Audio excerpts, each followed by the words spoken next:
भक्तजनों, सादर जय श्री कृष्ण। मैं हूं आपके साथ पंडित आचार्य नीलेश शर्मा।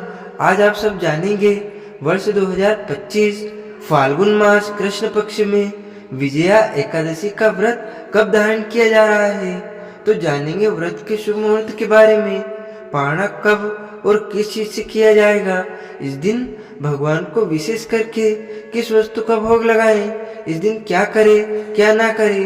तो आइए जानते हैं इन सबों के बारे में। प्रत्येक एकादशी का व्रत का अपना अपना विशेष महत्व माना गया है। उसी प्रकार से फाल्गुन मास कृष्ण पक्ष की विजया एकादशी का व्रत का अपना विशेष महत्व है। आप सभी भक्तों को विजया एकादशी व्रत की बहुत बहुत शुभकामनाएं। आप सभी के जीवन में लक्ष्मी नारायण की कृपा से आप सभी को सभी प्रकार के सुख और समृद्धि की प्राप्ति हो। जो भी भक्त सच्ची श्रद्धा के साथ, नियम और निष्ठा के साथ इस व्रत को धारण करते हैं, इस दिन भगवान विष्णु माता लक्ष्मी की पूजा करते हैं। इससे व्यक्ति के सभी प्रकार के पाप और ताप नष्ट हो जाते हैं। इस व्रत के करने वालों को अविजित कार्यों में विजय की प्राप्ति होती है। विजयदायक है। राज दरबार में बैरियों से तथा परीक्षा में आदि में सफलता प्राप्त कर धन वैभव लक्ष्मी प्राप्ति हेतु यह व्रत अत्यंत उपयोगी है तथा अंत समय में भगवान की कृपा से विष्णु धाम की प्राप्ति होती है। तो आइए जानते हैं विजया एकादशी व्रत के शुभ मुहूर्त पारणा समय के बारे में। फाल्गुन मास कृष्ण पक्ष की एकादशी तिथि प्रारंभ समय 23 फरवरी 2025 दिन रविवार दोपहर 12:01:05 पर एकादशी शुरू होगी। एकादशी तिथि की जो समाप्ति है वह 24 फरवरी 2025 दिन सोमवार दोपहर 1:40 पर एकादशी तिथि की समाप्ति है। तो हमें शुद्ध रूप से सूर्योदय व्यापिनी शुद्ध द्वादशी युक्त हरिवासर जो एकादशी व्रत के लिए जो समय प्राप्त हो रहा है, तो सभी भक्तजन 24 फरवरी 2025 दिन सोमवार को एकादशी का व्रत धारण करेंगे। 23 फरवरी को दशमी के दिन के नियमों का पालन करें। 24 फरवरी को व्रत करें और 25 फरवरी को व्रत का पारणा किया जाएगा। एकादशी व्रत का पारणा हरिवासर समाप्त होने के बाद किया जाता है। हरिवासर का समय द्वादशी तिथि का पहला ही चौथा हिस्सा हरिवासर का होता है। तो द्वादशी तिथि की जो समाप्ति है वह 25 फरवरी 2025 दिन मंगलवार को दोपहर 12:40 पे द्वादशी तिथि की समाप्ति है। तो भक्तजन व्रत का पारणा 25 फरवरी को सुबह 6:50 से लेकर के सुबह 9:08 तक व्रत का पारणा कर लेंगे। विजया एकादशी व्रत का पारणा जो कि गोदूधन पारण यानी कि गाय के दूध के दही से इस व्रत का पारणा किया जाएगा। यह संभव ना हो पाए तो आप जल फल या तुलसी दल से व्रत का पारणा करें। 24 फरवरी एकादशी तिथि के दिन ब्रह्म मुहूर्त का जो समय है वह समय सुबह 5:10 से सुबह 6:10 तक का होगा। सूर्योदय का समय सुबह 6:20 पर होगा। सूर्यास्त शाम 5:50 पर होगा। 24 फरवरी को राहु काल का समय सुबह 7:50 से सुबह 9:10 तक होगा और 25 फरवरी को दोपहर 3:40 से शाम 4:31 तक राहु काल का समय होगा। राहु काल समय के दौरान कोई भी शुभ कार्य या नया कार्य नहीं करना चाहिए, इस बात का ध्यान रखिए।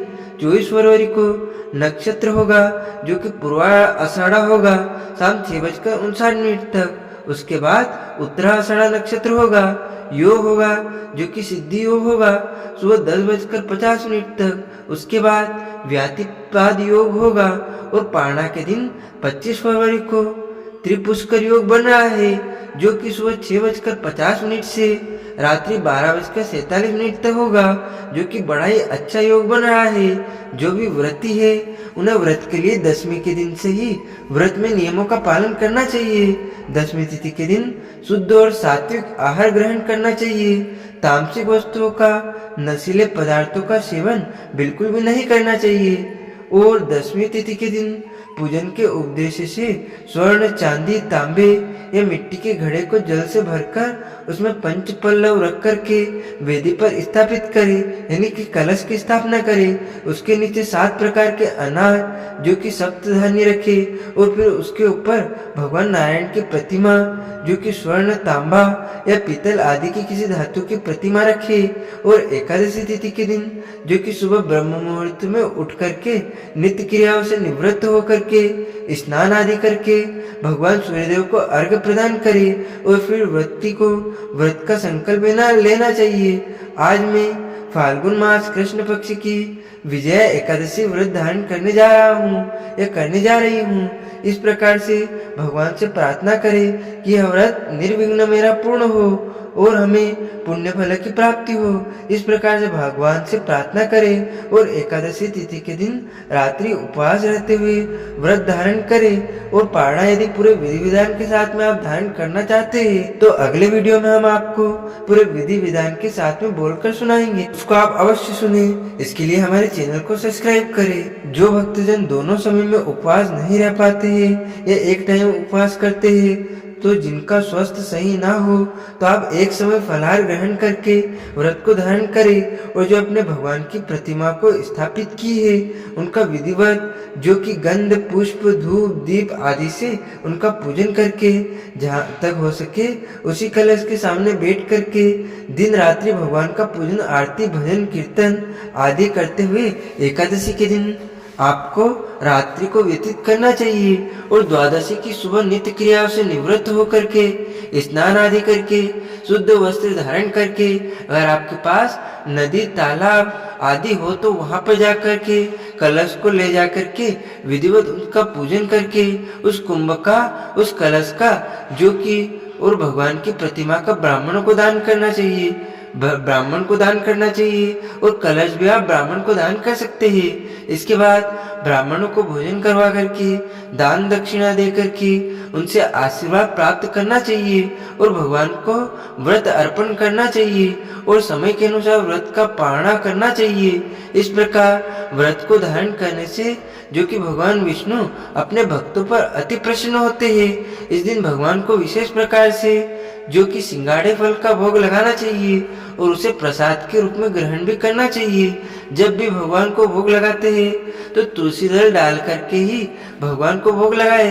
बिना तुलसी दल डाल करके भगवान उस भोग को स्वीकार नहीं करते हैं। तो इस बात का ध्यान रखें। व्रती को व्रत के दौरान जहाँ तक बन सके ओम नमो भगवते वासुदेवाय या श्री कृष्ण गोविंद हरे मुरारी आदि नाम मंत्रों का जाप करना चाहिए। व्रत के दौरान किसी के ऊपर क्रोध नहीं करना चाहिए। अपने मन में किसी के प्रति ईर्ष्या या द्वेष का भाव नहीं लाना चाहिए और पूर्ण भक्ति भाव के साथ भगवान का पूजन अर्चन करे। इससे भगवान विष्णु अपने भक्तों के सभी प्रकार के पाप और ताप को नष्ट कर देते हैं तथा सभी कार्यों में विजय की प्राप्ति होती है और अंत समय में भगवान के धाम की प्राप्ति होती है तथा जो कि वाजपेयी यज्ञ के समान पुण्य फलों की प्राप्ति होती है। तो भक्तजनों, माताओं, बहनों, हमारे इस ज्ञानवर्धक वीडियो को आप अधिक से अधिक लोगों को शेयर कीजिएगा, लाइक कीजिएगा तथा कमेंट में प्रभु का नाम अवश्य लीजिएगा तथा दैनिक राशि बजाने के लिए, दैनिक व्रत कथा सुनने के लिए हमारे चैनल को सब्सक्राइब करके बेल आइकन को अवश्य कर दीजिएगा। आप सभी को सादर जय श्री कृष्ण, सादर धन्यवाद। जय श्री राम।